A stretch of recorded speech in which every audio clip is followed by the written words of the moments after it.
Good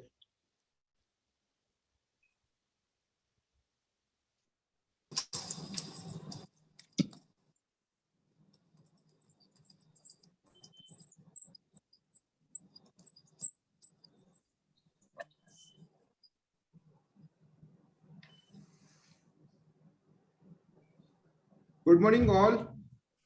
Welcome to our CP event on the bankruptcy law, India and Oman. This event is in association with Muscat chapter of ICA is organized this event in association with Committee of Insolvency and Bankruptcy Court. Our chief guest for the day is hello. Our chief guest for the day, my mic is on. Yes. Yes. For the day is H.E. Mustafa Ahmed Salman. And we also have be honored to have the committee members from the Committee of Insolvency and Bankruptcy Court, Chairman Mr. C.A. Durgesh Kabra ji and C.A. Prakash Sharma ji from India. Our guest speaker for the day will be Ashish Makhija ji. And let's, without taking much of time, to start, and Puneet Parihar ji. So without taking much of time, let's start the event with the welcome note from the CA Ramanand Prabhuji. Prabhuji, can we have a welcome note from you? Thank you, CA Raviji. Good morning, one and all. Namaste. Salam alaikum. On behalf of the Muscat chapter ICAI, it gives me great pleasure to greet you all, invitees from Central Bank of Oman, Ministry of Finance, Ministry of Commerce and Industries, Tax Authority, Indian Embassy, guests, members of the Muscat chapter, members of the overseas chapter, ICA leaders, and my fellow managing committee members for this CPE meeting on Insolvency, Bankruptcy Court, India and Sultanate of Oman. Today, under the patronage of our Honorable Chief Guest, His Excellency Mustafa Ahmed Salman, Honorary Consular, Australian Government to Sultanate of Oman, who is adding vibrancy to our today's meeting. We, the members of the Muscat chapter ICA, also welcome our guest of honors, CA Durgesh Kabra, Chairman IBC, Central Council Member ICA New Delhi, CA Prakash Sharma, Vice Chairman IBC, Central Council Member ICA New Delhi, Speakers of the day, Mr. Ashish Makhija, Managing Attorney, AMC Law Firm, New Delhi, Mr. Puneet Parihar, Senior Associate, Alalawi Law Firm, Oman. We heartily welcome all our past chairpersons of the Muscat chapter and other overseas chapter of ICAI who are present with us today.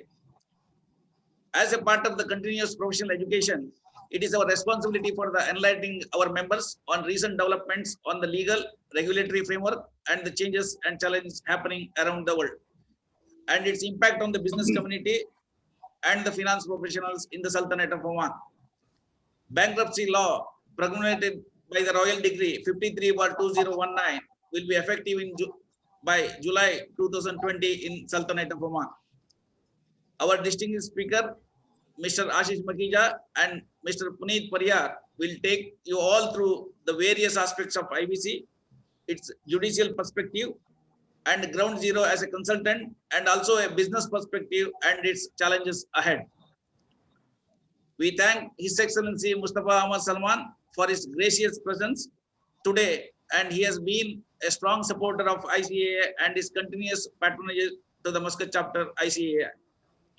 We also thank CA Durgesh Kabra and CA Prakash Sharma and ICA leadership team for their support extended to the chapter and look forward to their continued support to the Muscat chapter ICAI.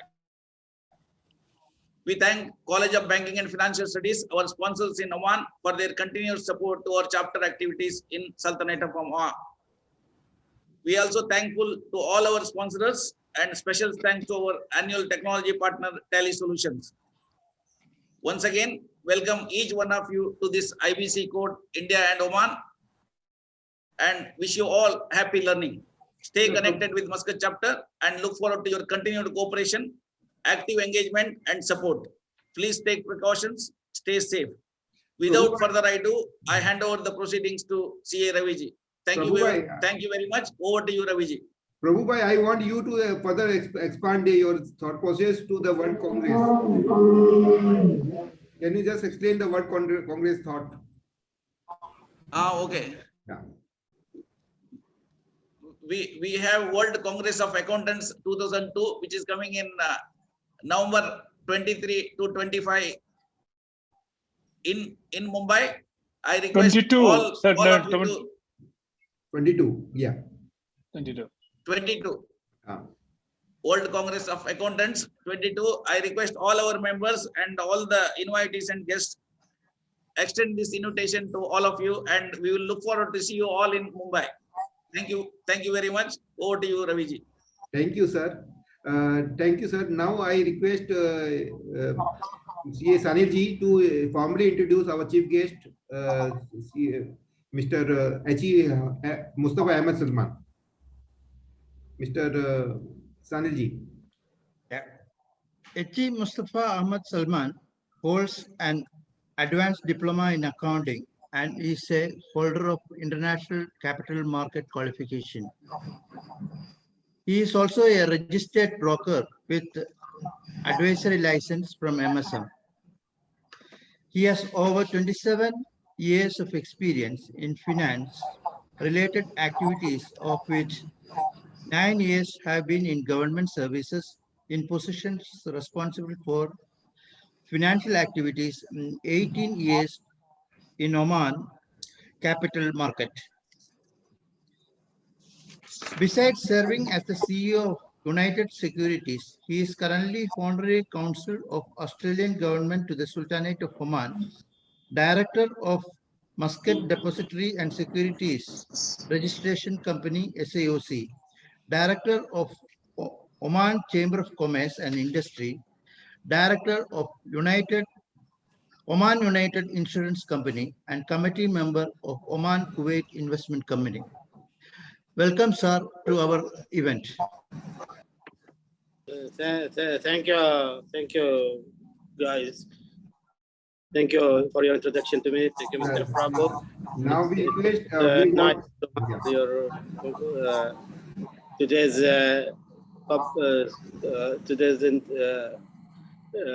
commitment with you. I am here, inshallah, hearing your nice lecture. Thanks for introduction. Okay. Okay. Now I formally, sir. Now I formally welcome with Mr. Mustafa Salman with a bunch of flower. Thank you, sir. Thank you, Ravi. Yeah. Now I request CA Sanil, CA Saji Surender to formally introduce Durgesh Kabra ji. Thank you, Raviji. CA Durgesh Kabra ji, Chairman, Committee on IBC, ICI, Convener, Center for Audit Quality, a member, Quality Review Board, Vice Chairman, Committee for Members in Industry and Business, ICI. More than 30 years he has been in company law, corporate structuring, management advisory, audit and assurance services. During his WARC chairmanship in 2012 and 13, received many coveted awards, including the Best Regional Council Award, Best Students Association Award, an avid speaker and an expert on law and bankruptcy code. He has addressed more than 150 seminars, forums, and conferences on company law, LLP, and IB code. With this, we welcome CA Durgesh Kabra ji. Over to Ravi ji. Thank you, sir. We welcome you with a bunch of flowers, sir. Thank you. Thank you. Yeah. Sir, we like to hear from you, sir. Okay. Thank you. CA Anand Prabhuji, the chairperson of the Muscat chapter. Ramanand Prabhuji, the chairman of the Muscat chapter of ICI. His Excellency Mustafa Ahmed Salman ji, the chief guest of today's webinar on the insolvency and bankruptcy code in India as well as at Oman. Mr. Ravi Devara, Mr. Sanil, and all other committee members, my co-chairman Prakash Sharma ji from India, from Jaipur, and all other participants to this wonderful event organized by the Muscat chapter. Friends, let me tell you that the Insolvency and Bankruptcy Code 2016 is one of the major economic reform being brought by the government of India. The whole objectives of IBC is to provide a market-determined, time-bound mechanism, orderly resolution of insolvency wherever possible, and orderly and easy exit wherever it is required. The purpose of enactment of the Insolvency and Bankruptcy Code is normally based on the following things: to consolidate and amend the law relating to reorganizations and insolvency resolution of corporate person, partnership, firms, and individuals, to fix time period for the purpose of execution of law in time-bound manner, to maximize the value of the assets of the interested persons, to promote entrepreneurship, to create availability of credit, to balance the interest of all the stakeholders, including alteration in the order of priority of payment, which is known as waterfall mechanism, to establish an Insolvency and Bankruptcy Board of India as the regulatory body for insolvency and bankruptcy law.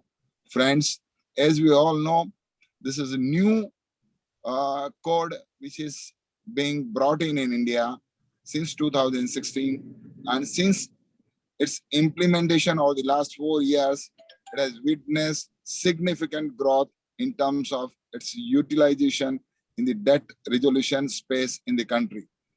Creditors and debtors both have opted for the resolution process as provided under the code. Code, as we know, is evolving at a rapid pace in the country.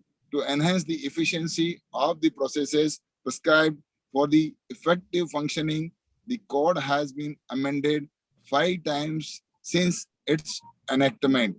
And we see that probably there can be separate set of rules and regulation for the purpose of MSME sector, as is pronounced by Nirmala Sitharaman ji, the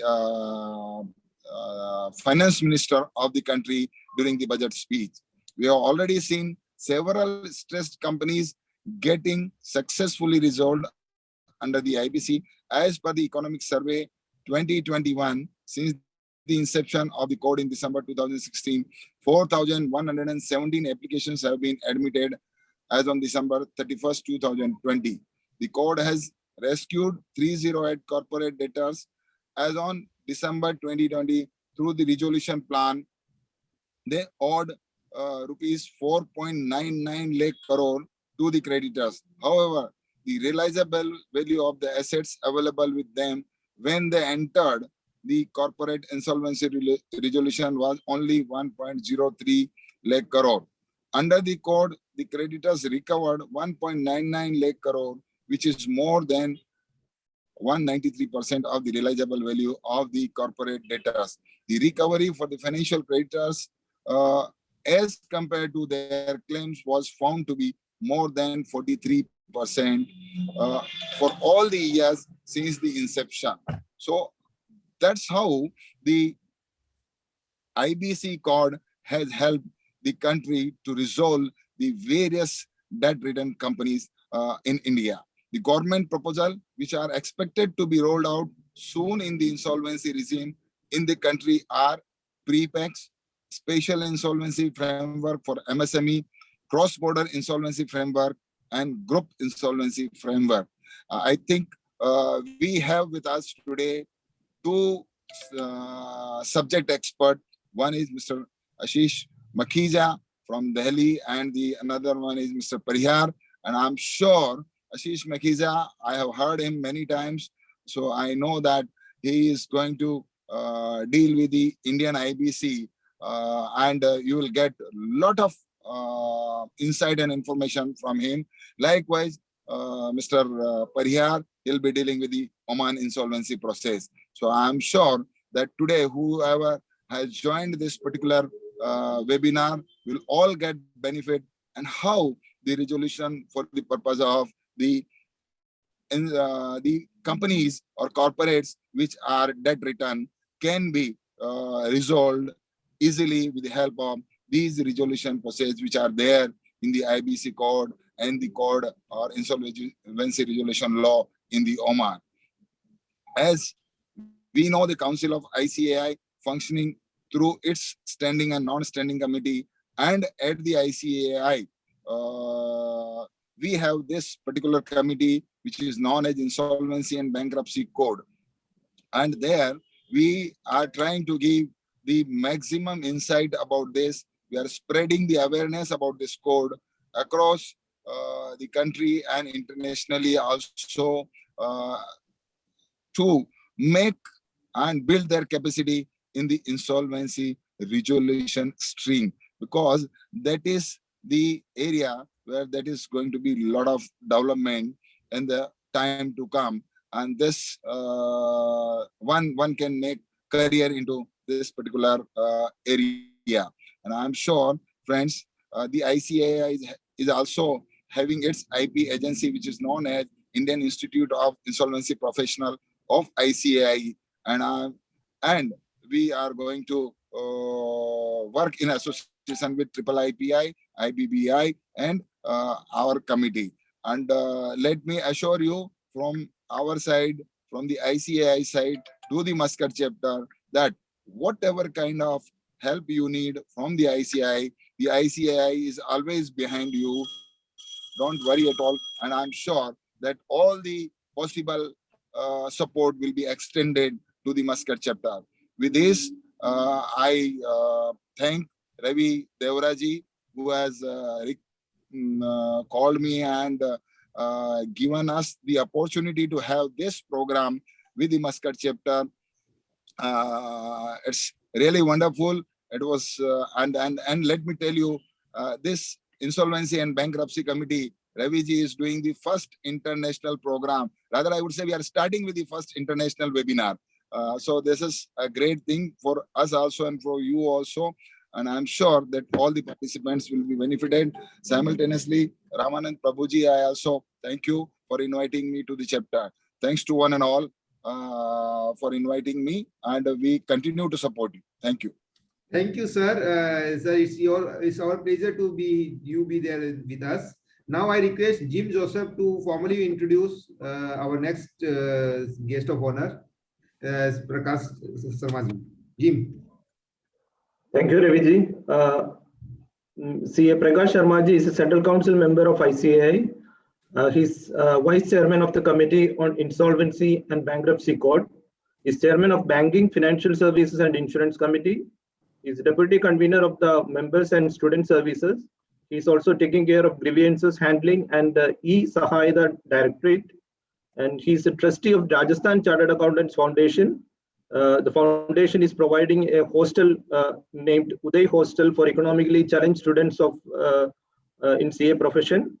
He's also a member of various organizations like 40 CII, Rotary Club, and most notably, he's a national level badminton player also. So with these few words, let me welcome CA Prakash Sharma ji to our virtual gathering. On behalf of all of us, please accept this virtual bouquet, sir.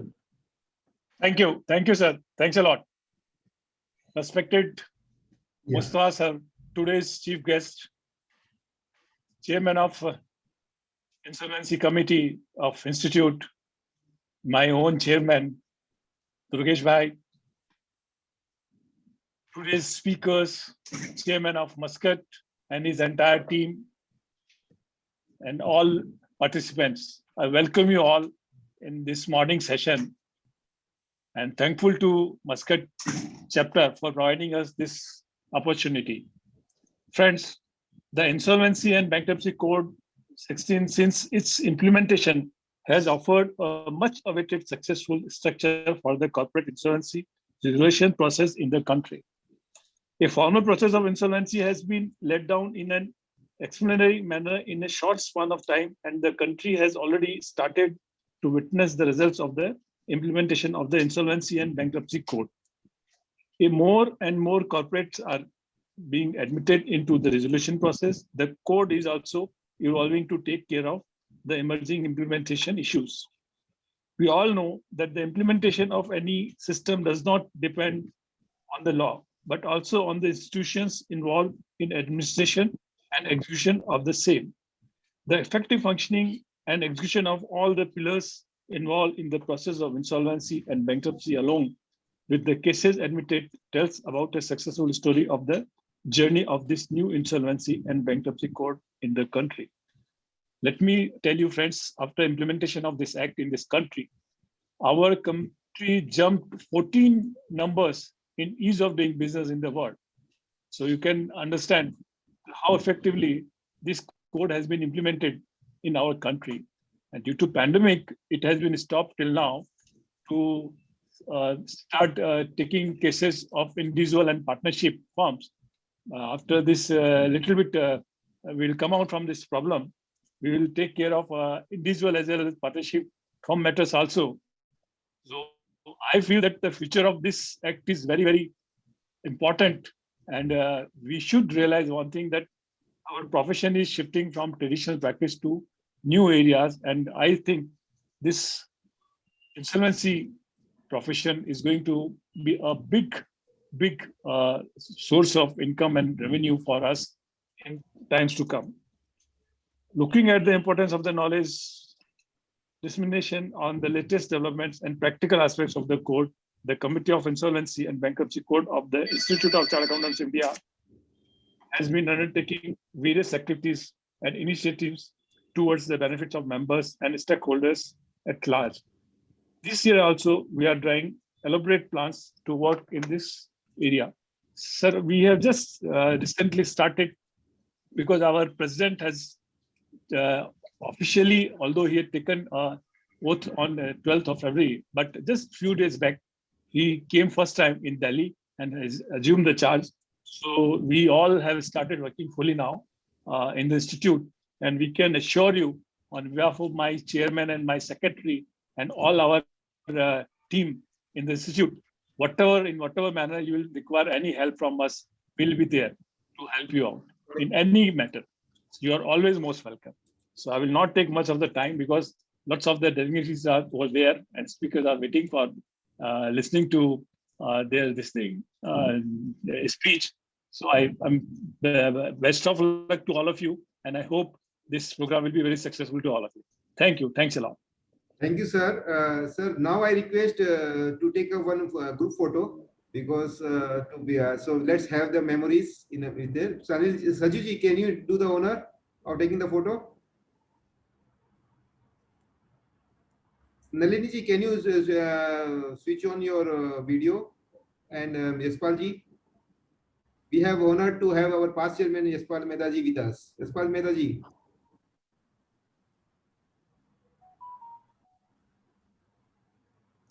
Yeah. Thank you very much, sir, for joining us and supporting us in all our activity. Nalini ji also. Okay, so Sanil ji, can you take the photo? Or anybody? Done. Jim has taken, I think. Yeah, done. Thank you, sir. Thanks a lot. Thanks a lot. Okay, now let's start the event further because everybody is waiting for Ashish Makhija ji to come in. So let's, without taking much of time, now I request Jim is done. So myself to introduce. It's great honor to introduce Ashish Makhija ji. And I really appreciate the efforts of Ashish Makhija ji. Ashish Makhija ji is also chartered accountant and is a leading practitioner in insolvency and corporate law as a managing attorney of the AMC law firm. Academically, he is brilliant and he is awarded with the gold medal by CBSE for obtaining 100% marks in mathematics. He has been rank holder throughout and always secured rank in FCA, FC chartered accountancy and even in cost accountancy. In masters, he has also done a master's in law from India and as well as masters of law degree in international bankruptcy from USA. He is also an insolvency professional. He's pursued PhD in law from Embry School of Law, Atlanta, USA. He has also had distinction of being World World Bank trained corporate trainer. Ashish Makhija has written 14 books on the subject of insolvency and bankruptcy and corporate law. Ashish Makhija is a wide contributor to articles in journals, online portals, and repute, including CA Journal and the legal documents as well. He also has significant corporate board experience, and he has served as an independent director in Shipping Corporation of India, Caterpillar India Limited, and other public and private limited companies. He's keen, apart from all these efforts, he also get time to keen golfer, and he has won coveted hole-in-one trophy in Kutub Golf Course, New Delhi. He likes to travel and explore new places. With this, I welcome Ashish Makhija ji with a bunch of flowers. Ashish Makhija ji, the floor is yours. Thank you, Raviji. And I, first of all, I'm so delighted that Muscat chapter has organized this kind of program. And it is always a pleasure because I must say, because I've been very closely associated with the ICI's IPA, which is the Insolvency Professional Agency. I think they have been at the forefront, and they will be in the forefront if there is a support from their parent institute, which is ICI. And yes, I can say with surety that ICI has supported IPI in a very, very big manner.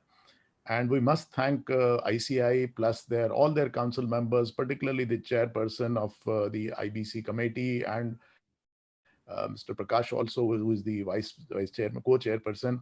I think they are doing a fantastic job. We must appreciate whatever efforts they are doing. They're doing it for the benefit of the chartered accountants. And I'm also glad to see His Excellency Mustafa Ahmed Salman ji here. We are so delighted to have you here, sir. I think like India, which has learned its insolvency and bankruptcy from, say, a lot of developed countries like US, UK, Singapore, Australia. Well, I think Indian experience will also be useful for Oman, because Oman has also come out with the insolvency law. I have just heard. But I think we always gain from the experience of other countries. I think that's very important for us to know. Friends, my presentation is very short. It will be divided into two parts. One, I'm going to introduce the Insolvency and Bankruptcy Code of India to you, just giving you helicopter view. I mean, bullet points. I can't go in details, because if you want me to go in details, it will take around 6 hours for me to explain. And number two, I will also focus on what professionals like you, chartered accountants, can do in IBC. As I think Mr. Prakash Sharma mentioned, that it offers a huge opportunity. And I think I agree with him. The reason being, I have been the standing counsel for Government of India and supporting official liquidator when IBC was not there, because the companies were being wound up under Companies Act. So I was the standing counsel in Delhi High Court for almost 7 years, and I've handled around 300 matters of insolvency and liquidation. Well, that experience has really helped me, and I was always wondering that when India will have laws like USA, where insolvency and bankruptcy is not treated as a criminal activity. And I must share this with you. In countries like us, particularly in India, the law was that if a person is not able to pay his debts, then he was considered as a criminal. And the court said, send him to jail because he is not able to pay his debts. Well, that thinking has now changed. It has taken a U-turn now. In fact, now the thinking under IBC is that the person who is not able to pay debts, including a corporate person now, they need support. Because the insolvency reasons could be financial failure, it could be business failure, or it could be fraudulent transaction. So our bankruptcy code, which is based on insolvency, which is based on bankruptcy law reforms committee report. In fact, one committee was formed under the chairpersonship and then they submitted their report. Once they submitted their report, on that basis, a bill was drafted and it was introduced in 2015 and it became an act in 2016. So that is the short history of it. And let me share one presentation with you. I think I can share that screen. But before I do that, in fact, I have already thanked the members of the Muscat chapter. I must do that. That's my, I'm really honored to be amongst you, friends. I just want to know from Mr. Ravi Devra or Mr. Prabhu that how long can I speak? Because I must stick to the time which is allotted to me. Sir, we actually plan our day for the one up till 10 o'clock to 12 o'clock. But it's, even if you take more than 1 hour, 1 and 30 minutes is okay with us, because Mr. Vinay will be speaking around 25 minutes. Okay. So, Okay. and we can extend our timing to the maybe 12:30. Like we can extend. Okay. Okay. Okay. Thank you. In fact, I just wanted to know that because I read in the biodata of Mr. Prakash Kumar that he's also a Rotarian. I'm also a Rotarian. Well, in our Rotary Club, what happens is the meetings start at sharp at a particular time and they end at particular time. So our meetings used to start at 6:30, and from 6:30 to 7, we were meeting on a fellowship over a cup of tea or a coffee, and 7 o'clock sharp, our meeting starts.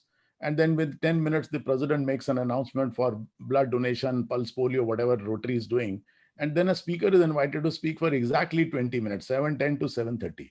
So one day there were a lot of announcements and the president continued up to 7:20. So the speaker, when he rose to speak, he got only 10 minutes. So our that speaker, he took a permission from the president. He said, "Sir, can you tell me how long can I speak?" As I also asked him now. So our president very coolly replied. He said, "Sir, you can speak as long as you want, but our members will leave at 7:30. So I thought I must seek that permission so that no one should be leaving that. So nobody will leave you, sir. Even you speak little late now, sir. Our team is like this. Our Muscat chapter has people are very insightful and they will learn from you, sir. No, I appreciate that you were very generous in giving me 1 hour, but I'll try to do as much as possible. I'll not hold the members. So that's the thing. Friends, this is, I think you can see my presentation also, very short presentation, which I made for you. Well, friends, I mentioned that there was winding up of companies under the Companies Act 2013. And prior to that, we had Companies Act of 1956.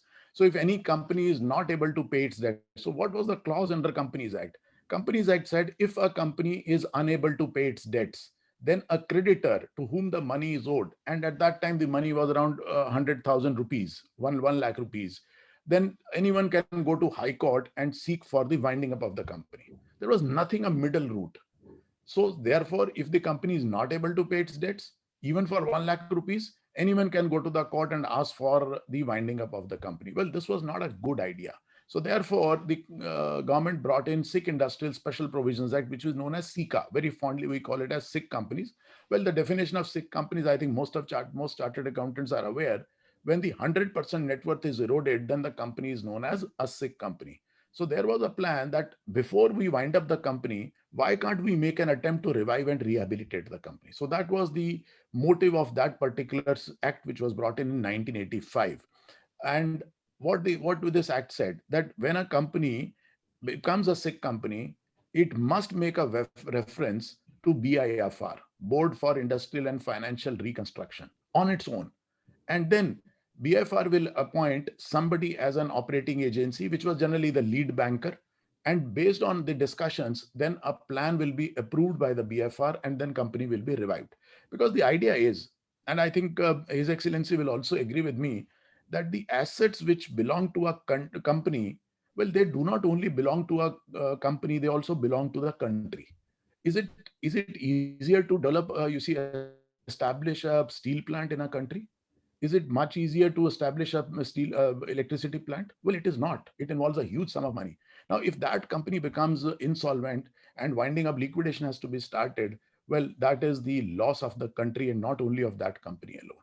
So the idea is we must try to revive and rehabilitate the company. Then, of course, in India, we had problems of non-performing assets also, because the banks who have given loans, they are not able to recover. So government actually brought in 2 acts, which is known. One is Recovery of Debts Act and second is Securitization Act, which we call it as SARFAESI.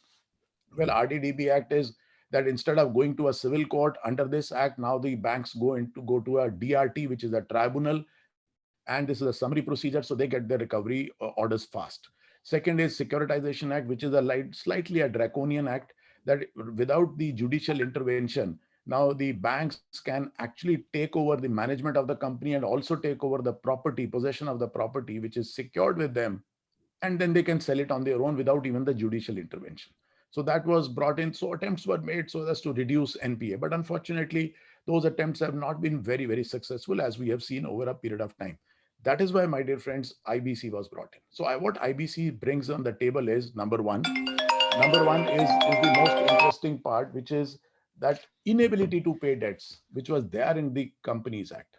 And generally, I call it as commercial insolvency. Now, that provision has been taken out from Companies Act.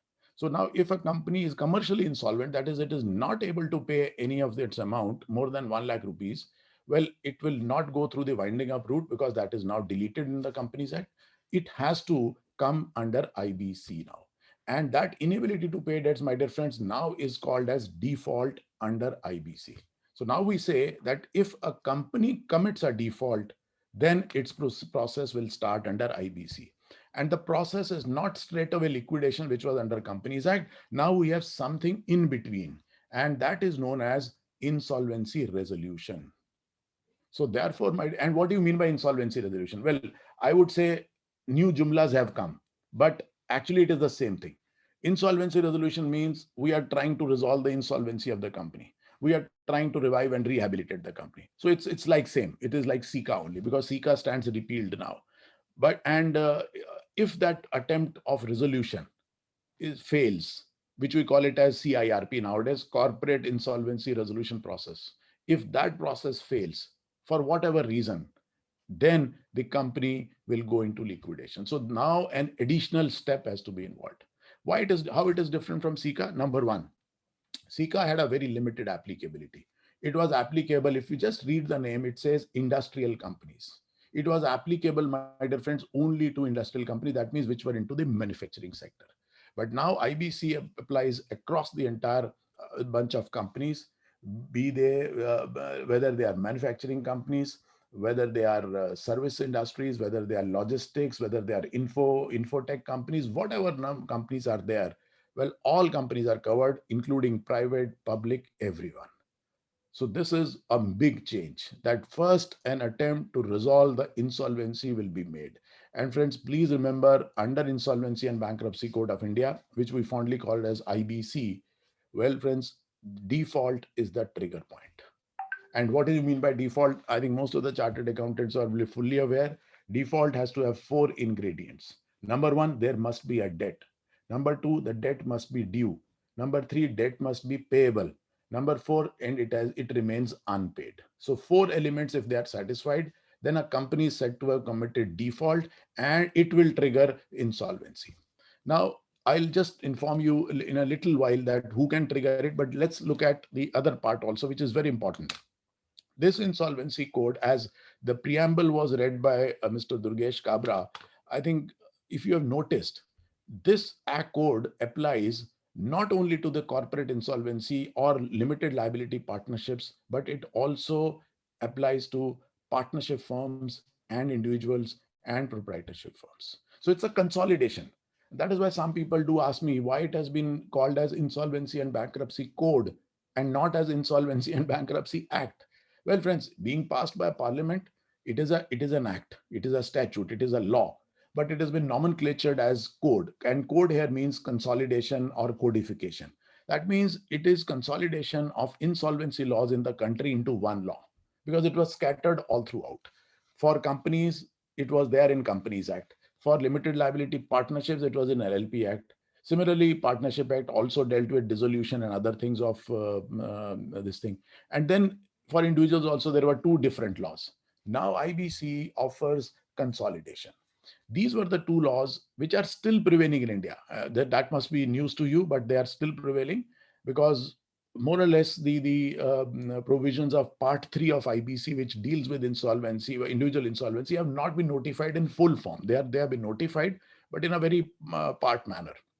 So we had these 2 acts in India, Presidency Towns Insolvency Act of 1909, and we also had Provincial Insolvency Act of 1920 in India. Why 2 acts?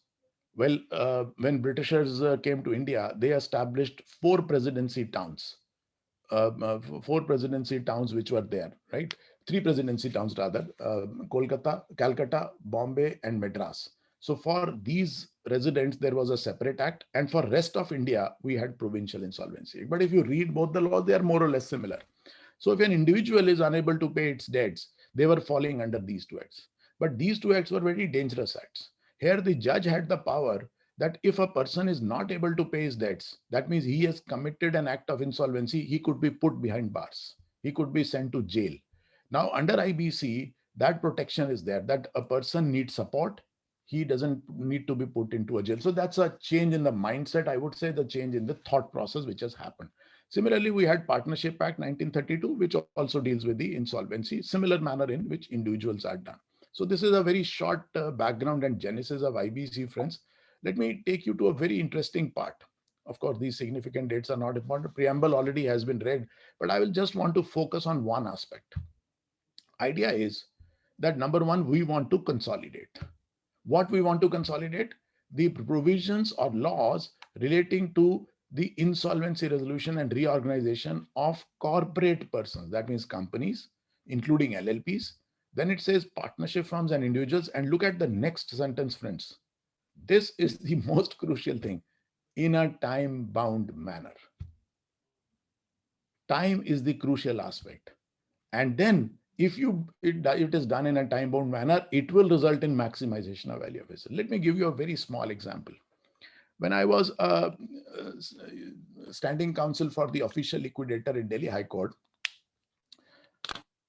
I moved an application for dissolution of the company. Dissolution is the last step of winding up. Winding up starts with a winding up order, and when the liquidator sells all the assets, gives all and distributes all money to the claimants, the last step is to dissolve the company.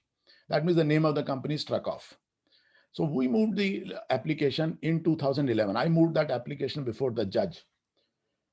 And the judge looked at me and he said, "Mr. Makhija, congratulations."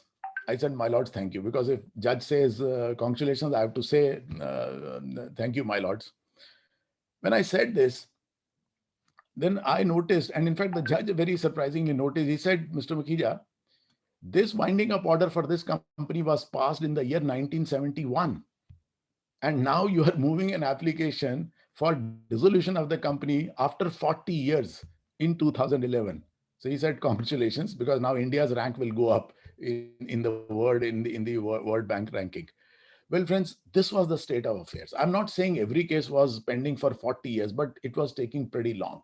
5 years, 10 years, 15 years, 20 years, the cases were pending in courts and the companies were not being wound up. Do you think, supposing if a company which has got, say, 100 computers as its assets, supposing it comes under liquidation and you don't sell those assets for 40 years, what value you are going to get for those assets? Tell me. Not only computers, any machinery, any land, building, whatever. Land, of course, may increase, but what about building? So therefore, idea is, let us do it in a time-bound manner so that we can maximize the value. This is the main purpose. And if you read IBC, friends, you will notice that at every step they are written the time. This must be done within 7 days, 20 days, 14 days. Even the orders to be passed by the judges are within 14 days you have to pass. So everywhere the time limit has been prescribed. And interestingly, I must share with you, last week I had a matter before the Honorable Supreme Court of India, and I was appearing before Justice Chandrachud. And one of the matter came where it is a very interesting history. The company's plan was approved because once this ICIRP is successful, there is a resolution plan which is approved. So it was approved by the NCLT, National Company Law Tribunal. That was done in May 2019. The resolution applicant, the promoter who came in, he had to bring in money within next 3 months. He had to bring in around 50 crore of rupees, but that money was not brought in. So the erstwhile committee of creditors, that means the financial creditors like Edelweiss and other people, bankers, they actually had their own meeting and they said, "This man has failed. He has not brought in the money. Let's go back to NCLT and ask for liquidation of the company because the plan has failed now." So they went back, and adjudicating authority, which is NCLT, passed an order of liquidation in January 2020. Now they obviously, the resolution applicant, because he had already deposited 5 crores of rupees, so he never wanted that to be forfeited. Naturally, he filed an appeal before the appellate tribunal, and appellate tribunal again gave him chances for 3 to 4 months that you bring your money, show us the color of money. He could not bring the money. And when I argued the matter, and the court has written in a very interesting manner that liquidation should be preferred over repeated insolvency resolutions. He said, "We have given few chances, but we can't give it more." So they also upheld the order of liquidation of the NCLT. Naturally, now they went to Supreme Court. When they went to Supreme Court in the first hearing, one of the senior counsels appeared. He said, my lords, my client undertakes to bring the money. So judge said, okay, your client should bring in 15 crores within 1 week and rest of the 25 crore in 3 months time. So they brought in 15 crores in this, but the judge made it very clear that if you are unable to bring balance 25 crore in 3 months, you have this 5 crore plus 15 crore, which you are now depositing, will be forfeited. They said, no, my lords, we'll do that. Anyhow, so the time was up to 25th February 2021. So the matter was heard on 1st March. The first question the honorable judge asked the person is, they said, Mr. Counsel, tell me whether your client has brought in the rest of the 25 crores or not. He said, no, my lord, there is this problem, there is this problem. He started quoting those problems. Then judge asked me, he said, Mr. Mukhija, what is your opinion? I said, my lords, A, we have not seen the color of money. B, this party is not a good party in the sense that they have also defaulted for 750 crores to Union Bank in Hong Kong, the Hong Kong branch of so-and-so. So they are not scrupulous people, they are unscrupulous people. So therefore, this should be rejected. And now the liquidation order should be upheld. And believe you me, yesterday we got an order where judge has written two very important things. One, he says that time is the essence of IBC. It is the important facet.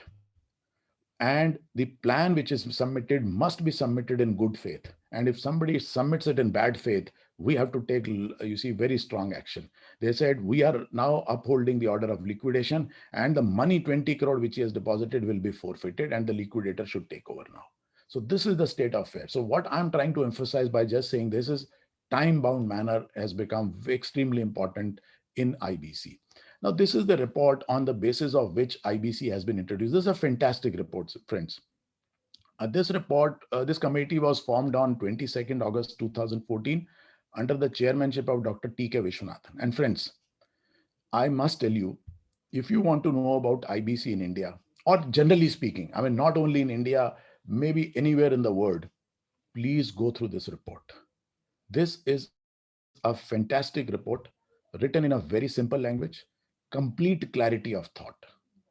I have read so many reports on corporate governance, ranging from Cadbury's report, from King's report, Nay's report, and 3-4 Indian committees reports also. But this is the report is one of the best reports I've ever read. So please lay your hands on it and you will really, really fall in love with this particular report. And another reason which I can give you is for reading it, and the ladies who are here, probably they will be very happy to know about it.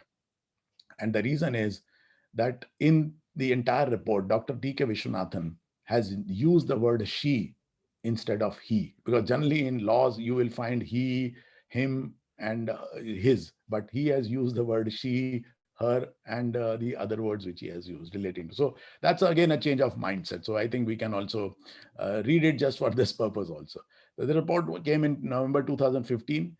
But what was the rationale? Look at this. I'm just giving you small bullet points here. Identification of the difficulties in the earlier regime. That what were the difficulties which we are facing? Number one, multiple forums were there. For companies winding up, you have to go to Companies Act. Then for under SICA, you have to go to DRT. Similarly, for individual insolvency, you have to go to civil court. So there were a lot of forums were there. So they said, look, we should have only single forum, which is now known as adjudicating authority, which means National Company Law Tribunal, NCLT. Then they said requirement of a unified law. Bankruptcy is an important subject. So why can't we bring together and make a law as a unified one? Whether be it is corporate insolvency, personal insolvency, partnership insolvency, and so on and so forth. Then they said, okay, having decided that, now let's decide a very important question. What is to be done when a default occurs? Should we go for liquidation? Or should we start the insolvency resolution process? So they said, let us try to do insolvency resolution process. And this is written in the report. If resolution fails, only then it will be liquidation or bankruptcy. Very important word which they have written is speed is the essence. And this is reflected in the preamble, time-bound manner. And this is also reflected in Supreme Court judgments now, which has quoted, and I can share that judgment with you, time is the important facet in the code. I mean, we are seeing the jurisprudence being changed over a period of time, but this is something extremely important. Then it say, we should identify and address the sources of delay, because delays were happening. I told you just now, 40 years it took the official liquidator to wind up a company. Well, if exit route takes so much of time, which company or which investor, foreign investor, is going to come and invest in your country? If you give them the idea of exiting quickly, well, everyone will be interested in, you see, putting up their industry or putting up their money, isn't it? So that's the idea. And then need for a regulator. Obviously, if there are professionals who are working like insolvency professional, now that is, I'm going to come to the which will probably interest a lot of chartered accountants here also. Insolvency professional, you can become an insolvency professional. I'm also an IP. I'm also an insolvency. Of course, I am not practicing as an IP, but I'm a registered IP. So therefore, you need a regulator. So regulator is known as Insolvency and Bankruptcy Board of India.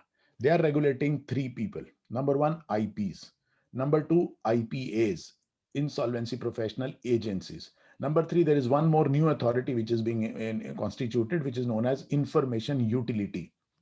That will also be regulated by IBBI. And then, friends, cross-border insolvency provisions are very, very important. Today, the word is one, isn't it? Insofar as business is concerned. Now, Tatas have bought Jaguars outside in UK. Similarly, foreign companies also come and own a part of companies in India or maybe other parts. Even in Oman also, a lot of foreign companies would be there. Don't you think cross-border insolvency becomes important? I'll give you one small example. Jet Airways in India came into insolvency. One of the aircraft of Jet Airways was parked in Schiphol Airport in Netherlands. Well, all the planes are on lease. So lease rentals were not being paid because the company was in financial difficulty. So the lessor of that plane approached the Netherlands courts and said a receiver should be appointed so that this plane can be sold. And then probably so that this is my plane, it should be returned to me. So the Schiphol, the Netherlands court, insolvency court, they appointed a receiver. But the company is now incorporated in India, Jet Airways. Now here in India, Jet Airways came into CIRP. So an insolvency professional was appointed. And under the code, he has to take custody of all the assets. So he wrote to Netherlands courts. They says, look, this is an asset of the Jet Airways, so it should be handed over to me. Now there is a clash between two countries. One country's court says, no, I have appointed a receiver. I will not hand over the asset to you. Or India's law says, no, it should be handed over to the insolvency professional who is appointed. Well, friends, if there is cooperation is not there between two countries, well, this cannot be resolved. So UNCITRAL, United Nations, has come out with the formula that, look, we should have provisions relating to cross-border insolvency where there can be a cooperation between the countries. And that is what it is required. I did my LLM from US in international bankruptcy, and there I'm seeing that a lot of countries cooperate with each other. That means an order which is passed in one country should be respected in the other country. That is what this cross-border insolvency means. So cross-border insolvency also is going to be a huge, huge area of practice, friends, because world has become one small village or small global thing. I mean, it is not restricted to the boundaries now. Of course, every country has a boundary and we have to respect that. But insofar as the businesses are concerned, they are spread far and wide. These were the three reasons for insolvency, which has been mentioned in BLRC, Bankruptcy Law Reforms Committee report. And report says very clearly, Dr. Vishwanathan says, if a company fails financially, if a company fails business-wise, because like when the mobile phones came, the pager companies went out of business. So it was a business failure, which was out of control of anyone. Then the Dr. T.K. Vishwanathan says that the companies need support. But he says, if there is a fraudulent operation, then the promoters should be sent behind bars. We should not leave them. These are the three reasons which he has mentioned. Wonderfully written report. Then he says, these are the steps in insolvency. We must assess the viability, whether we can revive that company or not. If not, then of course, it should go into liquidation. The other part, friends, this is extremely important. That says conflicts in creditor-debtor negotiation. When a company fails, the company is a debtor. It owes money to the creditors. Well, they say then the creditors must, cooperate with themselves also and try to find out one formula, because there may be 10 banks who might have given loans. Well, they have to come down on a single platform and resolve that controversy. And the other thing, friends, which is also extremely unique in India is sidestepping of promoters. When the company comes under insolvency, friends, mark my words, insolvency professional becomes the CEO of the company. He gets all the powers of the board of directors of the company. And the idea is that the promoter should sidestep. And now the committee of creditor will come into being, which will oversee during the CIRP period. And that is what it is known as. This is, you see, debtor control to a, you see, creditor control. This is for the first time which has happened under this IBC. Under SICA, even when the plan was being considered, rehabilitation plan was being considered by by the BFR, well, promoters were there in the saddle. They were running the company. But now under IBC, they have to move out for that period. So that's a very interesting concept which has now come. Well, these are the three core features. Number one, linear process. That means we should have single process of very linear process. Then collective mechanism, because all the creditors now join hands together to resolve the insolvency. And third is time-bound process. Please do not forget the word speed is the essence. That is extremely important out there. And this is one of the beautifully written pages there, chapter there. Low time to resolution, low loss and recovery, higher levels of debt financing. These are the objectives of IBC. And Dr. Vishwanathan says, very interestingly, he says performance of the code in implementation will be determined on the outcome of the above objectives. And I think the data was shared by Mr. Durgesh Kabra that how much successful, you see, Indian insolvency code has been. So what I can say is that, because he also mentioned that whether we are taking long time to resolve or not, whether there is a low loss and recovery or not. Well, our loss in recovery obviously will be there, but it has to be low loss. So on an average, banks are recovering around 43 to 45% of their dues. That's on an average. In some cases, it is 60%. In some cases, it may be 20%. But on an average, 40% is being recovered. And 60% we call it as haircut. Okay. So that is a new slang in IBC, haircut. So creditors have to take haircut. This is just a very small overview. As Durgesh also mentioned that it has been amended 4 or 5 times. Well, every year the amendment has happened. It started with 255 sections. Now we have 263. We started with 11 schedules. Now we have 12. And one of the interesting judgments of Supreme Court, where Justice Nariman has mentioned, very interestingly, well, a judge decides, but he also sometimes go into philosophical manner. So Justice Nariman, in one of the judgments, particularly Swiss Ribbons Limited, which is a landmark judgment, which must be read by all, he has written an epilogue. And in epilogue, he has mentioned a very interesting word, that every economy of the country has a right to experiment. They are supposed to learn from trial and error. He says Indian economy is also learning from experimentation of IBC. And can you believe that there have been large number of amendments which have taken place in IBC. And sometimes the concept have changed 180 degrees. But that is what he says. This is the dynamism. This is the proactiveness of the government, that they are actually listening to the public demands, listening to the problems of the industry, and they're changing the law in a very, very quick manner. This is just fantastic, friends. I really appreciate that. And I'll just give you a small overview, friends. IBC, our code is divided into 5 parts. Very easy to understand. I'm just giving you an overview. Part number 1 is preliminary, which talks about definitions and all. Part number 2 deals with corporate insolvency, companies. That means insolvency resolution and liquidation for corporate persons. And then it is divided into various chapters, CIRP, liquidation, fast track, voluntary liquidation, and so on and so forth. Then part number 3 deals with insolvency resolution and bankruptcy for individuals.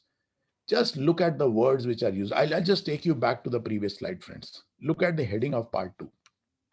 Insolvency resolution and liquidation. The word used is liquidation.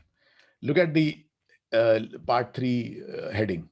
Insolvency resolution and bankruptcy. Here the word liquidation is missing. They are using the word bankruptcy. Why? The reason is simple. You can't liquidate an individual. If an individual becomes an insolvent, obviously the next stage is that he is declared as bankrupt. You can't say that you have no right to live, because company will die, but individuals cannot die. So therefore, my dear friends, please note the change in the word insolvency and bankruptcy. That is why two words are used in IBC. And again, it is divided into various processes, that there could be a fresh start process, there could be insolvency process, and if the insolvency process fails, then bankruptcy will ensue. And bankruptcy means assets of that individual will be taken over by a bankruptcy trustee. He will sell those assets and pay to the creditor. So this is what a lot of similarities is there between CIRP and individual insolvency, but a lot of differences are also there. And part 4 deals with the regulatory. I told you IBBI is the regulator. We have IPAs, we have insolvency professionals, and we have information utilities. Well, very small thing on information utilities. You must be wondering, what is information utility? Well, friends, let's take an example. There were 4 banks which have given loans to the companies. Bank A, B, C, D. Company is paying regularly to Bank A, Bank B, Bank C, but it has defaulted in payment to Bank D. Now, what is the collective information that Bank D should know, that Bank A should know that there is a default to Bank D? Because Bank A is very happy. They are sitting in their AC environment and AC office saying the company is very good, they have been paid, updated, regardless of the fact, not knowing that the company is defaulted to Bank D. This is what has been mentioned in the report of BLRC as asymmetry of information. That symmetrical information was not available to all the bankers and the creditors. Now in India, they are now incorporating an information utility, which has now been constituted also. It has been constituted by 27 banks and LIC and other financial institutions. Now what every bank which has given a loan has to inform information utility. And the moment a company commits a default, it will also be informed to information utility. And information utility in turn will send an email to all the bankers and all the creditors that the company has defaulted. So now even a single rupee default is known to all the bankers. So there is no asymmetry, there is symmetrical information. This is the purpose of information utility. I mean, it is slightly different from CIBIL, because CIBIL is something credit rating, but this is something different. Information utility is getting all the information, and even other creditors like operational creditors can also get the information out here. And then of course, part number 5 talks about miscellaneous, which are rule-making powers which are there. So this is, friends, you see, in short, the whole process of IBC in India. Now, I will just take 5 more minutes on the 5 or 10 minutes more, not taking too much of time, just to tell you what professionals can do. Friends, this Act code offers 2 very great opportunities to the insolvency professionals. And I think even in Oman, I'm not sure about that law. I've not read that law, but I'm really sure that probably that opportunity exists there also. Today, you need professionals like chartered accountants, cost accountants, company secretaries, and advocates to be appointed as insolvency professionals and liquidators. Because the government should not appoint these people. I mean, there should be private people who should be doing this. So what they are trying to do now is that they are trying to train people, particularly chartered accountants. So first condition, a chartered accountant who has a membership of 10 years, no certificate of practice. That is not the rule. Even if you are in employment, you are still eligible to become an insolvency professional. So 10-year membership to the Institute of Chartered Accountants, that is required. Second, you will have to take an exam which is known as limited insolvency exam, which is a multiple choice question exam. 75 questions are asked, 60% you have to score. There is a negative marking also, but this is not a very easy exam, but it is not very tough also. And the pass percentage is around 17 to 20%. So if you pass that exam, and then you have to have 50-hour training with the IBBI, with the regulator. After doing these 2 things, then you are registered as an insolvency professional. And the moment a company comes into insolvency, well, any insolvency professional can be appointed. And look at the job of the insolvency professional, what he has to do. He has to A, manage the company as a going concern. I mean, that means perform all the responsibilities of the CEO and the board of directors. 2, he will also have to have compliances done. He has to give a lot of information to IBBI, the regulator. He has to deal with legal matters. He has to coordinate with the resolution applicant so that a plan comes and the company survives. So a lot of huge responsibilities are there. So skill sets which are required, my dear friends, are totally different. I mean, it's not that I'm, you see, doing my audits and tax returns, so I'm competent to do that. Well, you are definitely competent, but you will have to adopt different type of skill sets. So a lot of trainings and other things also go on. And I'm very happy. I'm very happy to be associated with a lot of organizations in India, including IBBI, as their faculty for training insolvency professionals. And I'm so happy to tell you that out of 3,500 or 4,000 IPs who are there in India, well, 1,500, more than 1,500 have been mentored by me. I mean, I'm so happy to be associated with, you see, most of them. So this is an extremely good area, friends, that you need to learn from the experience of the existing people, existing IPs, but it is offering a huge scope. A huge scope, friends. Let me give you a very small example of the money part, because most of the chartered accountants are interested in how much fees I'm going to get from these assignments, isn't it? So in liquidation, let's understand what is the liquidation fees is that.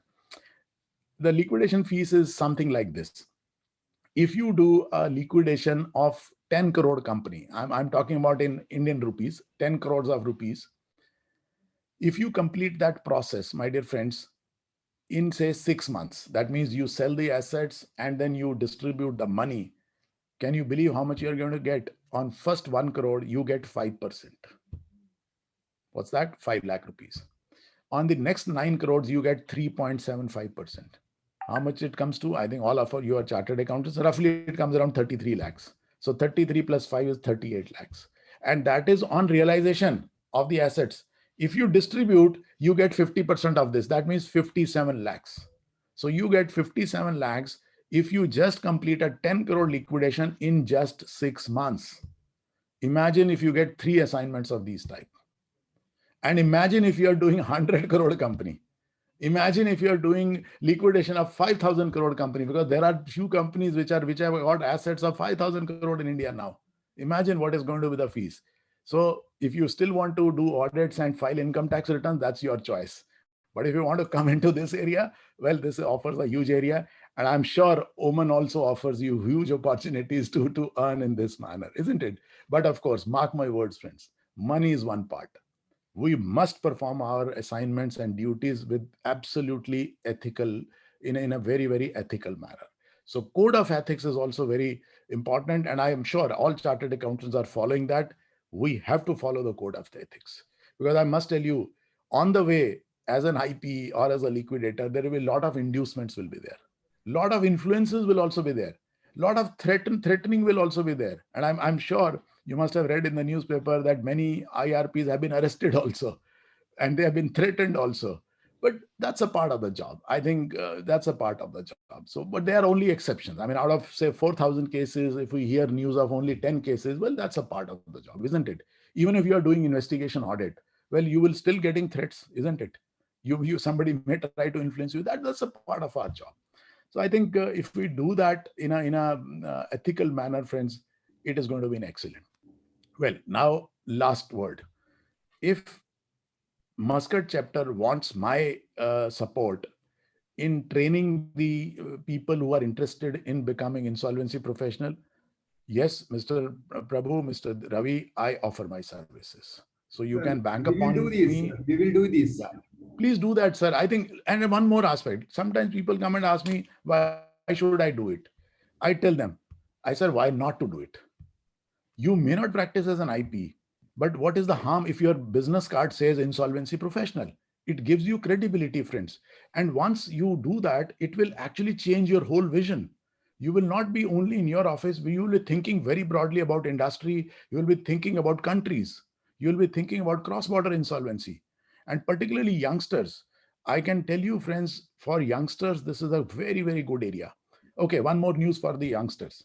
Those who have not attained the age of 28 years, young chartered accountants, there is a program which has been initiated by Government of India, particularly IBBI. There are 45 seats all over India. You can join a 1-year residential program. It is a residential program. It is not part-time. You have to join full-time. And after 1 year, extensive training, you will become insolvency professional and you will be equivalent to me or anybody else. And youngsters, please note, today, I may be in my 50s. How long can I work now? Tell me. next 10 years, 15 years maximum, not more than that. Obviously, somebody is going to take a retirement in a particular age, isn't it? Well, if you become insolvency professional at the age of, say, assuming 30, you have got 30 to 35 years of career behind you. We will fade into the history. Our sun will set someday, but your sun is rising. So please take up this job. Please take up this profession. It's a fantastic profession, my dear friends. Thank you so much, friends. And thank you for giving me an opportunity. I hope I could justify my time. Well, if anybody has any questions, I will be able to answer it to the best of my abilities. Thank you. Sir, we'll ask all my team members, attendees, to, if you have any questions, put in the question answer session or in the chat box so that we can answer, get a feedback from him. Mr. Assis, I just want to tell you that you are so wonderful in your speech that you kept HE Mustafa Ahmed Sulman alive here with listening to you, and he was not able to move out of, even his busy schedule, he was with us. So now this is the great things. So I think I must appreciate, and I think generally what I see is the chief guest which is invited generally leaves in 5-10 minutes. So we must appreciate, we must appreciate his involvement out here. Thank you so much, sir, for being here, and I think everyone appreciates this. Thank you so much. Mr. Ashish, you have been really impressive on this commitment. I liked clearly what you stick to time bounds and using of word of ethical to the all chartered accountant will be on the job, and that is what we need, especially time bounds. We hope all the courts take that in the manner all the companies take, and of course new subject, you differentiate it between the bankruptcy and new life of the company again, to giving new life by insolvency, which is really appreciated. And we hope, because we're going to see a lot of cases because of COVID now, and that's also, if you can just give us then where these cases will come in business model or financial issues, or the third one, which I don't know how you're going to define these cases. Then it should be good to understand what COVID will affect. Yes. I think, sir, that's an excellent question which has been put, particularly in relation to COVID. Well, what India has come out with a solution, I can just quote that first. Number one, India has identified a COVID period. So in India, the COVID period starts from the date when the lockdown was announced, that is from 25th March 2020. Initially, it was given as a 6 months period, that was, it was going up to 24 September, but then it was extended 2 times, 3 months. So now it is going up to 25th March 2021. That was the power given under the law. Well, government cannot extend it beyond that unless they amend the law. Well, here we are hearing a news from our top bank in India, like State Bank of India. They have requested the government that please extend this time, because otherwise industry will suffer. So we don't know whether it's going to be extended, but I think very actively the government of India, particularly finance minister, is considering that request. Number two. Second, this is very interesting, sir. During the COVID period, which is now 1 year, any default which is committed by any company is known as COVID period default. And our law says now that during the COVID period default, any default committed, no insolvency proceedings can be started against that company. That means one formula simply to understand, COVID period default is equal to 0 default. It is not considered as a default at all. And not only during this period, sir, the CIRP proceedings cannot be started anytime later also for the default committed during this period. So this is the blanket benefit or protection which has been granted to micro, small, medium, and other enterprises. This is one thing which has been thought. Very interesting. Mr. Assis, Mr. Rupesh Radhakrishna ji has requested one question. Thank you, CA Makhija ji, for the talk. Could you please brief touch upon the professional and other liabilities of IPs? Okay, IPS. Interesting. Very interesting, sir. Well, friends, let's not be afraid of liabilities. There are no personal liabilities as such. obviously, if you are performing as a professional, you have to perform because you are a custodian there. You are in a fiduciary capacity. Those assets do not belong to you. So therefore, it's a public money which you are dealing. Well, you always have the risk of somebody filing a false complaint against you. That risk will always remain. I mean, we can't take it. But what you need to do is, and I'm coming out with a book also on that subject now, Safety Net for Insolvency Professionals. I mean, you have to build a safety net around you so that problems are bound to come, but they should rebound. That's what the idea is. So if you are doing your things in an ethical manner, that's why I use the word code of ethics. If we are doing our work in ethical manner, nothing to be afraid of. And two, I must also share this with you, and I think Oman law must be saying this same thing. Section 233 of Indian IBC code, it says protection of IPs if the work is done in good faith. They said no prosecution, no criminal liability will attach if they work in good faith. So the bottom line, friends, is good faith. Good, sir. That's what I can stick to. So we have some comments from the members. They have appreciated your efforts. An excellent session. Can you, so one Mr. Nitin Panchal has requested that, can you please arrange similar event for pre-PAX, which is work? Okay. Pre-PAX is a very new concept which has been brought in, but it is already existing in some developed countries like UK. Pre-package is because those laws have been there for quite a long time. We are a very new country for that matter. But the idea was that what happens is promoters lose their control. That is what I told you, sidestepping of promoters. But the promoters say, look, if there is a financial failure or a business failure, not account of my fault, I have not done any mischief, no fraudulent transactions have been done, then why should I be told to go out of my company? So should I not be given a chance? So now they are coming out with a pre-package. That means before even the CIRP starts, there should be a pre-package. Somebody must come with a pre-package and it will offer to the promoters on certain terms. Promoters will accept it and the company will revive.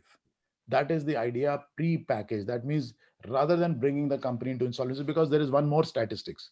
We may be patting our backs on the money terms that we have recovered so many lakhs of crores. Well, that is good. But look at the other dark side also. Friends, out of 100 companies, 75% are going into liquidation. Only 25% have been able to resolve their insolvency. So in terms of numbers, the statistics is reverse. That was not the idea of IBC. IBC was 75% should resolve and 25% should go to liquidation. But it is the other way around. That is why the government is now bringing in pre-packaged deal so that companies can survive on that. And Raviji, I'll just take one more moment. In fact, I was a part of a lot of committees which were formed by Ministry of Corporate Affairs in framing the rules, regulations, and many other discussions. And in fact, in pre-packaged also, I was also involved in some discussions. So these are very interesting things. So if you, what I can suggest you in a Muscat chapter, please have one insolvency and bankruptcy committee in your chapter itself, right? And then you can start working on like sessions on say cross-border insolvency, but then we can go very specific on a particular section also. And well, if you want my involvement, I'll be available. Sir, we have a College of Banking and Financial Studies, which our main sponsor. They are in a mode of study, and one of the job is to provide the tuitions or teaching on the various professional subject or to our Omani friends. So we will be definitely looking at you for Oman bankruptcy law to be taught to our team members in a more detailed way. We will be sharing you the thought process on the Oman way. You stay with us. Puneet will be guiding you the brief on it. Then you can have more wordings. We have one more question from Sandeep Kunte. Are the intentional defaults excludes from COVID period exemption? Else people would take advantage of this facility.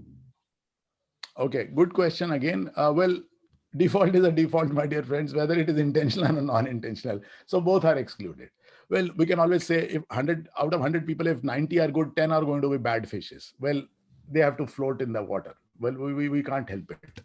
But yes, if they do badly, then they are going to do badly in later also, post-COVID period also. So they are not going to survive. Well, yes, the answer is yes. It includes both intentional as well as non-intentional. But that was not the intention of law. that much I can say. So, Thank you, sir. and I think, Raviji, I can also say His Excellency Mustafa Ahmed ji has been very keenly hearing it. And I've not gone through the Oman law. Of course, I have read Singapore law, UK law, US law, in We'll share international with you. bankruptcy also. Maybe wherever, I would definitely like to be involved in Oman law also, so that at least we can work together and we can see that this law is developed, you see, in a big way across all countries. Okay, sir. Thank you, sir. I'm taking not without taking much of your time. So there are a few more questions and few more queries from the people. So some of the very quick questions, and if you answer one yes or no, and very quickly Yeah, we'll sure. the timelines. Okay, because Sure. I don't want to say that people leave the next session. So there is some detailed session on the cross-border insolvency somebody is requesting, and then we have that we will be looking forward for you to be in the trainer in our Muscat chapter. And we'll look forward for the detailed training session from you. And there is 110. Does Section 10 application is justified to be suspension? No. Short answer is no. No, correct. That's it. Close. Thank you. Now I request H.E. Mustafa Ahmed Salman to formally present e-certificate on behalf of Muscat chapter to the Yes. well-deserving Asis Makija ji. Sir, over to you, sir. Yes, Mr. Ashish, I hope you accept this certificate from the Oman chapter, and you are really great. And, good luck for you in your career and in the future. Thank you so much, sir. And I accept this certificate with all humility at my command. Thank you so much. Thank you very much, Ashish ji. Now I request Manish Jain to thank you, sir. You be with us, sir, for the Oman law. Yes. Thank you, Ravi. Manish ji, can you introduce me our next speaker, Vinit ji? Sure. Puneet Ravi, ji. I'm audible. Yes, you are audible, sir. Thank you, Ravi, and good morning, friends and members. It's indeed my pleasure to introduce next speaker, Mr. Puneet Parihar. Mr. Puneet is currently working as Senior Associate in Corporate Practice. Before joining Alavi and Company, he has worked for AZB and Partners, the top law firm in India. Puneet has been recognized as a leading practitioner in the field of mergers and acquisitions and joint ventures in the prestigious 2017 RSG India Report of Law Firms in India. Puneet also holds a double bachelor's degree in business administration and law, having graduated with honors in corporate law from National Law University, Jodhpur. Puneet specializes across border equity financing, merger and acquisitions, joint ventures, where he has actively led and closed the transactions. As a part of his practice, he regularly advises various government authorities on matters relating to their infrastructure projects. Puneet also represents the firm on advising various banks on variety of corporate and commercial assignments. With this brief introduction, I welcome Mr. Puneet to take over. With a bunch of flowers, sir. Mr. Puneet, we welcome you with a bunch of flowers. Yeah, I also welcome him with a bouquet of flowers. Thank you very much. Good afternoon, His Eminency Mustafa Sultan Ahmed, learned speaker Mr. Makhija, and the eminent members of the ICAI Muscat chapter.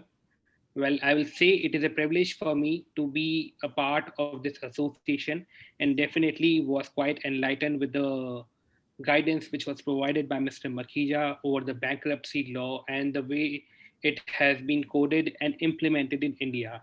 It definitely gives us a lot of insight on what are the things that we need to expect and practice while we are implementing the nascently enacted bankruptcy law of Oman.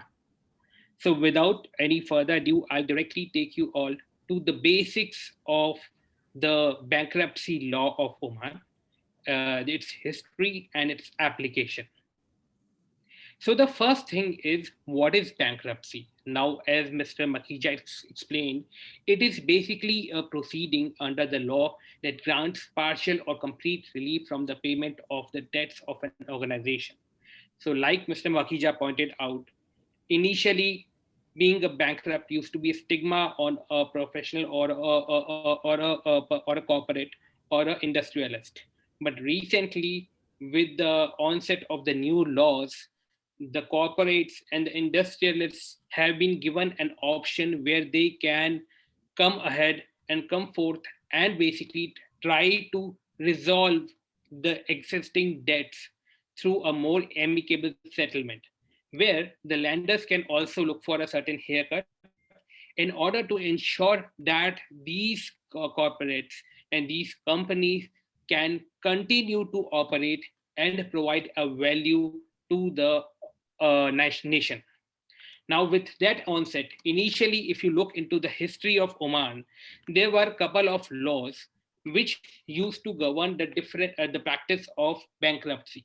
So there was the commercial law, which was promulgated by Royal Decree number 55 of 1990, and the commercial companies law, which was promulgated by the Royal Decree number 18 of 2019, which provided for the mechanism through which an entities were basically subject to bankruptcy. However, this was only an option given to either the companies under the commercial companies law or to partnerships under the commercial law. Therefore, in order to bring all the other entities in the one umbrella, the new law was promulgated, and of course, it was implemented. Now, what does this new law apply to? This new law, which is the bankruptcy law, it applies to traders as such defined under the commercial code. Now, what does a trader in a commercial code means? It basically means any person, be it legal or natural, who has the requisite capacity and who adopts such transaction as a business to be considered as a trader. Now, what does this include? These includes all the companies, all the entities practicing commercial activities, and it also included branches of foreign companies. Now, why was this very important? It was important because if you look into the aspect of foreign branches of into the Oman branches of foreign companies, there were various instances in the past where, owing to the different legislations or owing to not able to realize profits from the projects in which they had invested, they were facing a lot of problems when it comes to exiting or closing down their branches. So that is where the new law comes in, and it brings relief to these foreign branches who for some reason have not been able to realize the profits or are running into heavy losses and they have incurred substantial debts. But one of the notable exceptions to the bankruptcy law is that the companies which are engaged in the business of banking, that is the banks, and insurance, that is the insurance companies, have been kept out of the purview of the law. Now, what does this mean? This means that normal banks, which are or insurance companies, which are organized in the form of a SAOC or a SAOG, that is a company, will have to rely upon the provisions set out in the commercial companies law rather than the bankruptcy law in case of arriving or looking for any kind of a settlement under the bankruptcy law. Now, with this, I move on to one of the most important things of this law. Like Mr. Makhija emphasized and impressed upon the point that time is a sine qua non to any kind of bankruptcy proceeding.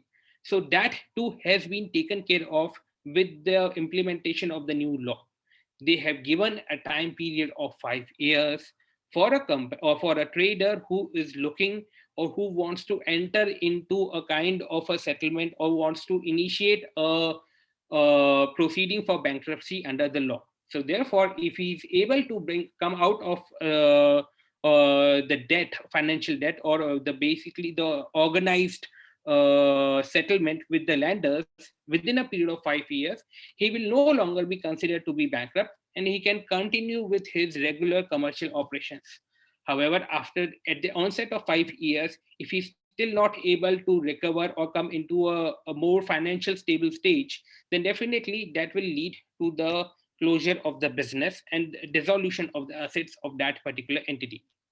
Now, how does this restructuring under the bankruptcy law happens?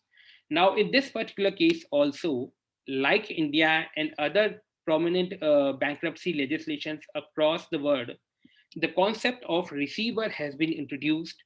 Now, that receiver is obviously appointed by the competent court before whom an applicant for seeking bankruptcy has approached. Now, like Mr. Makhija was mentioning about who is a receiver. Now, that question as of now has been left unanswered because the law itself seeks to have a new code in place or the new regulations in place for the purpose of determining how will the receivers will be appointed and what will be the schedule through which these bankruptcy experts will have to be appointed and how will they have to be registered as a bankruptcy expert. So therefore, we wait to hear more upon this particular law since this is in a nascent stage. Now, what are the conditions which a trader which is looking to file an application for bankruptcy needs to adhere to? Now, there are certain eligibility requirements. One of them being that the relevant debtor will have to be there in business for at least 2 years. So that means while applying for bankruptcy under the law, he will have to produce a specific certificate from the OCCI or stating that yes, it has been in existence and it has continued to be in operation for a minimum period of 2 years. The second thing is that he must produce evidence of the financial and administrative hardship which has led to such trader approaching the court seeking protection under the bankruptcy. Okay. Now, while this has been stated, but there has been no eligibility or underlying guidelines which could substantiate or which could provide more weightage as to how does a person determine whether it is a temporary or ongoing financial and administrative hardship. Therefore, we will have to rely upon the wisdom of the court and the way they have interpreted.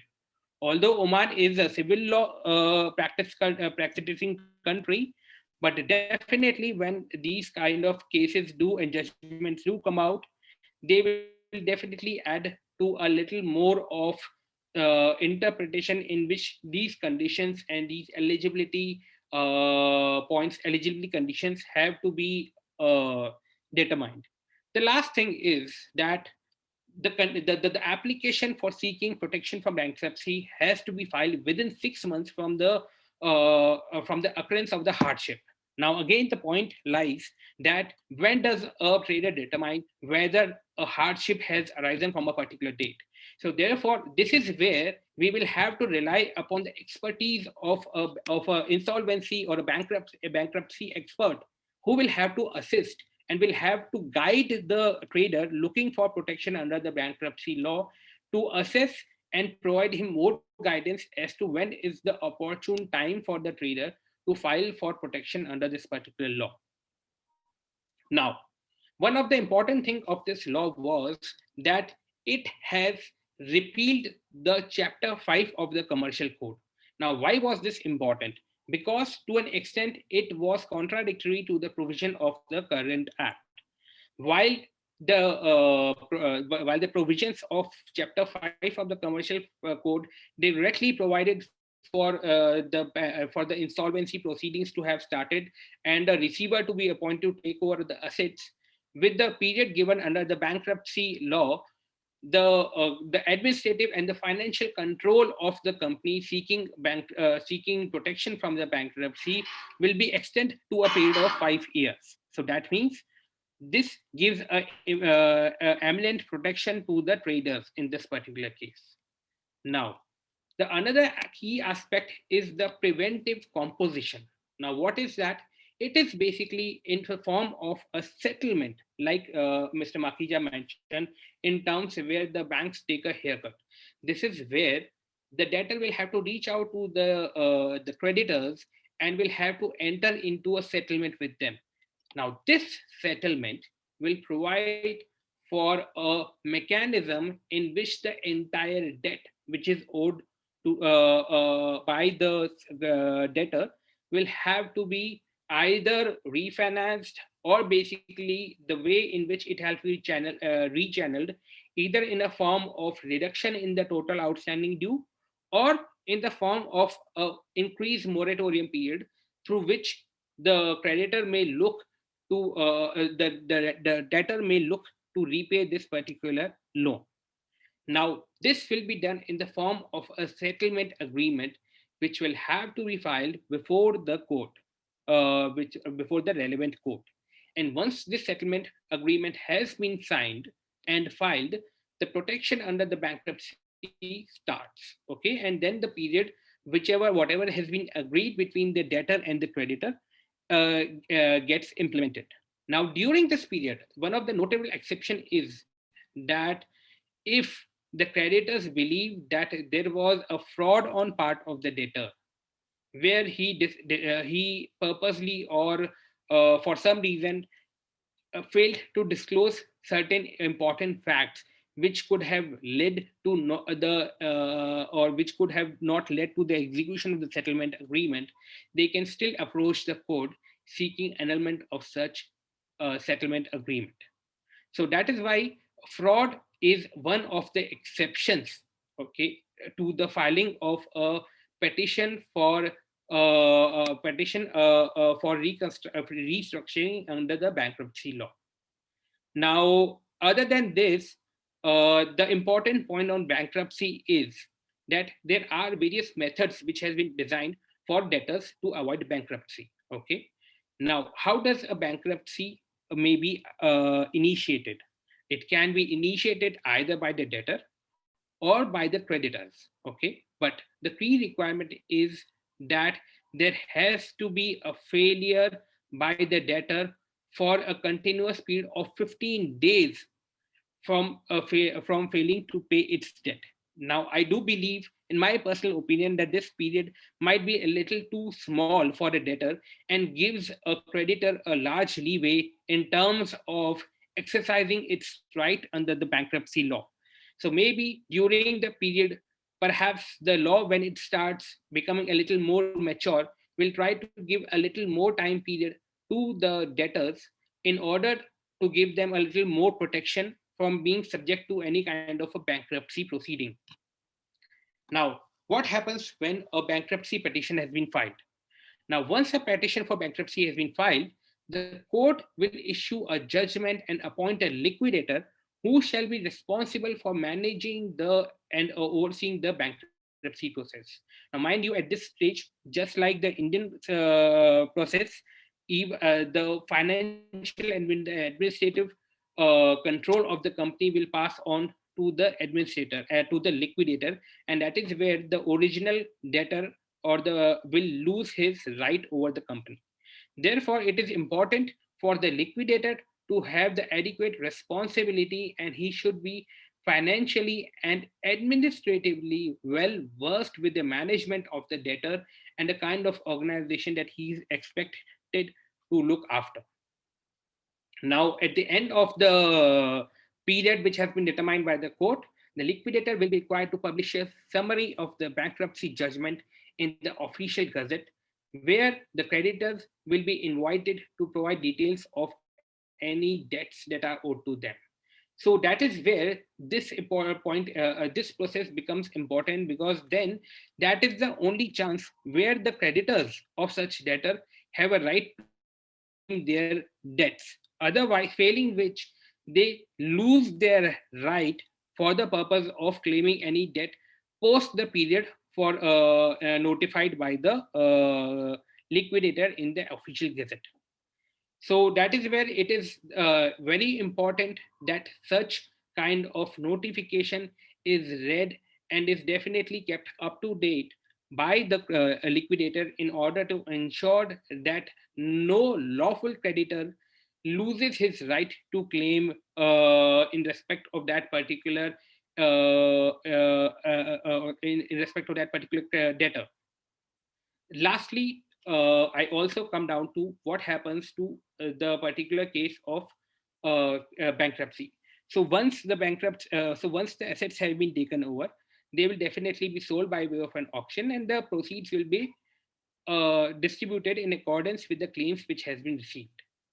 So in a nutshell, if I have to summarize the new law, the key takeaway is that this is an important law which will definitely give a relief to the various organizations which have suffered a lot during this COVID period. And therefore, in order to avoid any kind of a bankruptcy proceeding initiated against them, it is important for the businesses and obviously the industries to take a note of their rights under this particular law and come forth with the help of a bankruptcy expert to see and to analyze and assess if they are eligible to have a composite arrangement in order for them to continue with their business without being subject to a bankruptcy proceeding.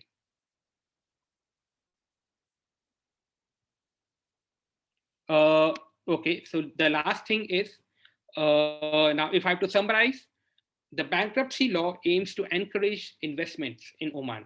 Why? Because like Mr. Makhija pointed out, it is important that any investor who is looking to invest in a particular segment or in a particular sector is able to realize his profits, or in case of any kind of a in case of any kind of a business failure, is able to realize or is able to enforce his rights under this particular law. Therefore, once implemented, this bankruptcy law will definitely provide a lot of assistance to these foreign experts. Thank you.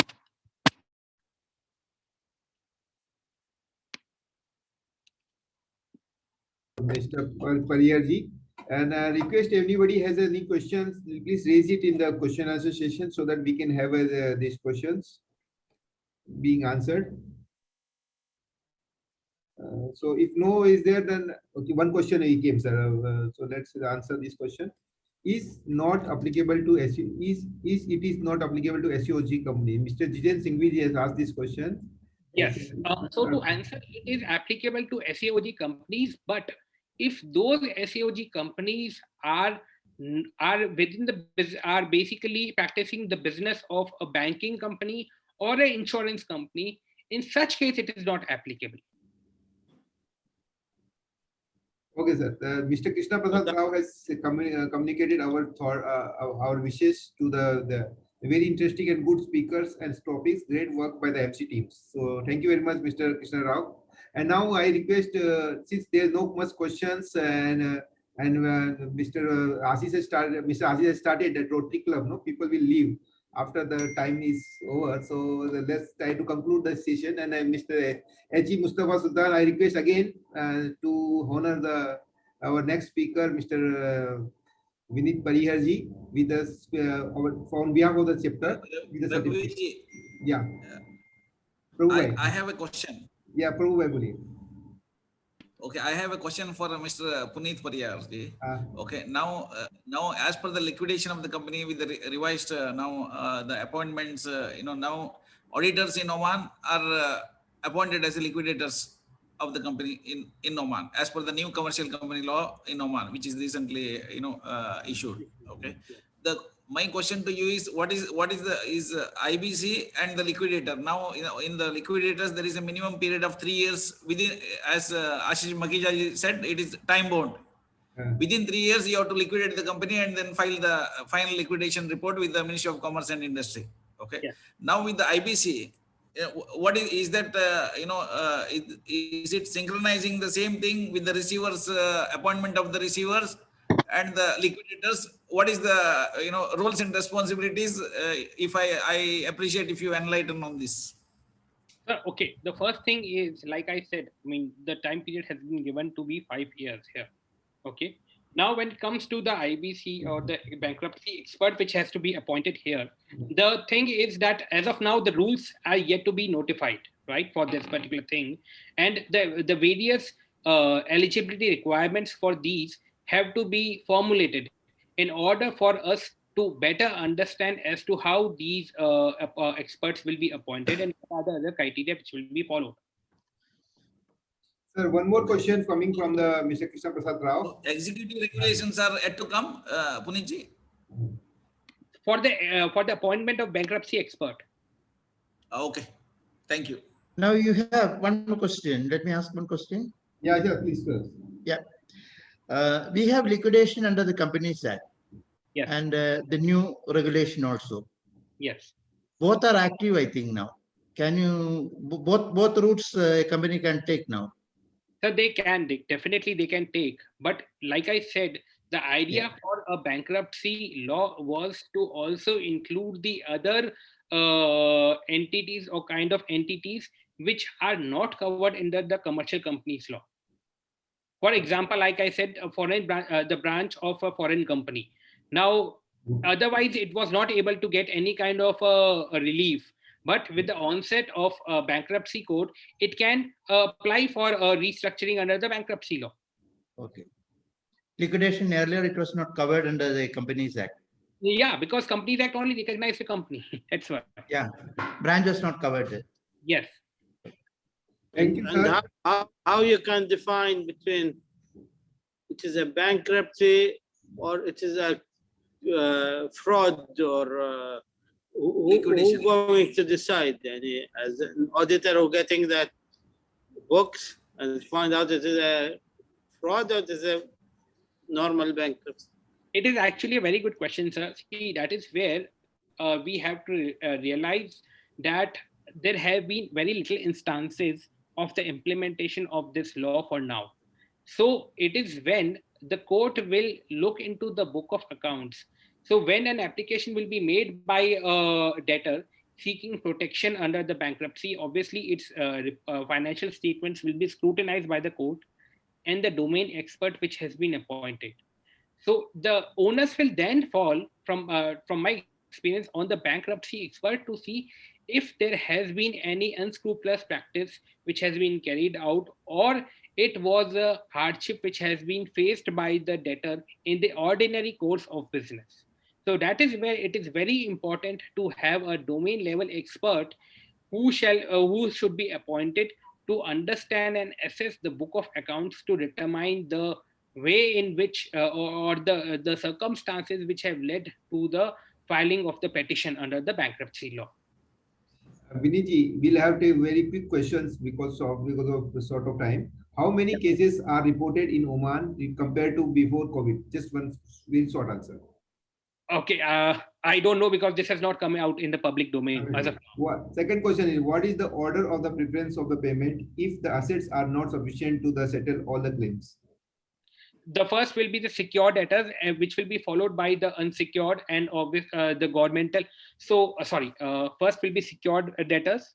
Then the government, any fines and payments which have to be made to any government and administrative authority, and then it will move on in that hierarchy to be paid to the unsecured debtors and then the employees, etc. In Oman, in Oman, as you know, banks have the first charge on so many assets. Is this will be for the banks or for the liquidators, all the creditors? Sir, like I said, because if a bank is a secured creditor, it will have the first charge. But I will give you a practical example. Now, there is a company client which we are advising upon. Now, surprisingly, in that particular case, the bank is an unsecured creditor. They had lended certain loans, but did not take any security against that. So in that case, their right to a claim on respect of a liquidated asset will not be first, but will be later on after the payment of all the dues, etc., to the financial and administrative authorities. Thank you very much, Mr. Punitji. And now I again request HE Mustafa Ahmed Salman to present a e-certificate to our next speaker as well. And we are really honored to be with you for the whole event. And we really appreciate your dedication to us. Sir, Mustafa, yeah. Thanks, Ravi. Yeah, sir. Thank you very much, sir. Yeah, Mr. sir. Punit, Yeah. this is a certificate for great thanks for your lecture from the Oman chapter. Hope you accept this as a sort of support from the chapter to you. Thank you, sir. Thank you, sir. Thank you, Punitji. And now I request, sir, there is one more question coming. Who will be the first secure bank or government dues? Can you just quickly take this question, sir? Okay. It has to be the secured creditor in this particular case. Okay, thank you, sir. So now I request CS Anil Varghese to... Raviji, Yeah. I think the Mr. Ashish Makhija ji has a question. Yes, Yeah, yes. Mr. Ashish ji, please Okay. say the question, sir. Please, Ashish No, ji. I don't have the question. I have just a very small comment, 2 comments. Number one, as far as detecting the fraudulent transactions, Indian code says that it is the responsibility of the insolvency professional to detect those transactions. We call them as preferential transactions, undervalued, fraudulent, and extortionate. Second, as far as the order of priority is concerned in India, now this is very interesting. The government dues are now 1 step lower than the Companies Act. So first, obviously, as Mr. Pariyar has mentioned, first is secured creditors along with workman dues for 24 months. Then comes the employee salary for 12 months. Then comes the unsecured financial creditors, and then comes the government dues. So government dues have been made 1 step lower in IBC. This was hugely different from the Companies Act. That is what I wanted to add. Thank you, sir. Thank you, sir. This is excellent step from India. In Oman, government is the first before anyone else, even before labor salary. Yeah, because generally that concept is coming from UK, where they're called as crown debts. So generally they were the top priority. Yeah. Yeah, this is good, and I will use it to tell all Oman authority. Thank you, sir. Thank you very much. Now I request CS Anil Varghese to present a vote of thanks. Anil ji. Yes. First of all, may I thank HE Mustafa Ahmed Salman to be present for our seminar today, as well as continuing till the end of the show. Thank you, sir, very much for being with us and for your active participation. Thank you very much. I would like to mention the participation by our Central Council members and the Committee for Insolvency and Bankruptcy Committee Chairman, CA Durgesh, as well as CA Prakash, to be with us today and to guide us through the sessions. Thank you, CA Durgesh, as well as CA Prakash, for your efforts on this morning. Next coming is CA Ashish. When Ravi put forward the suggestion to do this seminar, I asked a point how useful it will be to the Oman Chartered Accountants. Now I understand very well, along with our members, how useful it has been. Thank you, CA Ashish, for your enlightening talks, and how it will be useful for all the Chartered Accountants will be having in their back of their mind of starting this profession back in India, as well as other places too. Thank you, Ashish, for your very, very fruitful talk. As well as regarding Oman, Mr. Punit, you have been wonderful and a very, very enlightening talk, and things are rolling out here, and the executive regulations are on the way. We hope to have your involvement, as well as CA Ashish. We will look forward to your involvement, as well as the local involvement from the professional like Mr. Punit in the coming days as we progress with this profession. Okay. All the same, I wish that the number of companies going into this process reduce, even though we want more work. it is actually it is going in that direction is actually a bad sign for the economy. Hopefully, we strike an equilibrium in this regard. I hope we do that. And last but not the least, the CBFS for their support, as well as the members in large. And I have seen the number of participation of around 90 participations were at the end of the session too. As Mr. Ashish said, nobody decided to leave. Thank you, members, for being with us till the last moment. Thank you, everybody, for their presence. Thanks. Bye.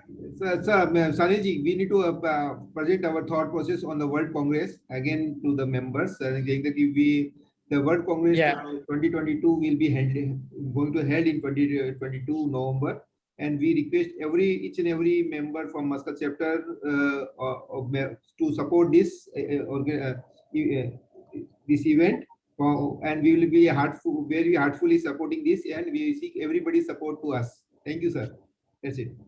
Please, Raviji, can we have a group photo, please? I think okay, Jim only you will take it again, sir. Whoever is in the video, please switch on your video, sir. Who are in the speakers, please switch on the video. Yashpalji, Ashwini ji, see Ashwini ji.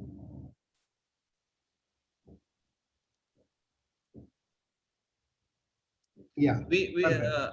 Mubinji is there? Huh? Mubinji left. Mubinji is there? Mubinji has a toothache, so he left. Last word from Mubinji, our regulator. Yes, Mubinji is not there, I think. Okay, take Yashpalji, you would like to say few words, sir, before we conclude? It's not to be seen. Yashpalji, you would like to say something? Yes. Ashwini ji, you would like to say something there to conclude that? I think this is a very pertinent topic. So I'm very glad that these dignitaries have come today and addressed this topic. And it is very evident from the attendance of our members. So thank you so much for coming and addressing our members on this very, very pertinent topic to all the dignitaries. Thank you. Thank you so much. Thank you. Thank you. That's it. Thank you, Ashwini ji. Yes, Jim Saab, take a photo.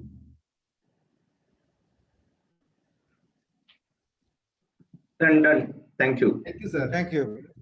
Thank you, Your Excellency, and look forward to your continued support. Thank you, Ashish ji. Thank you, Puneet Pariyar ji, and thank you all my managing committee team to put this, very interactive and very important topic for today's webinar. Thank you very much. Signing off. Yashpalji is here. Yashpalji, you would like to say some few words, last words from your side? No, thank you so very much. It was indeed enjoyable, and I was particularly happy to see our friend Mustafa. So it was great to see him on the Zoom. It has been a while, and I am actually missing Muscat a lot. Unfortunately, couldn't come. I had planned to be there, but the COVID situation doesn't seem to be going. Professionally, I think I learned a lot from both the speakers, and I am tempted to become a member or a practicing solvency expert, as one of the speakers said. So I will get in touch with him and probably see him how to get a hole-in-one in golf. So thank you all so very much, and it was a pleasure. I have noted down your mobile number, sir. I'll definitely get in touch with you. Yeah, thank you. I'll be in touch with you for the classes. Yeah. Absolutely, sir. Absolutely. Anytime, sir. Anytime.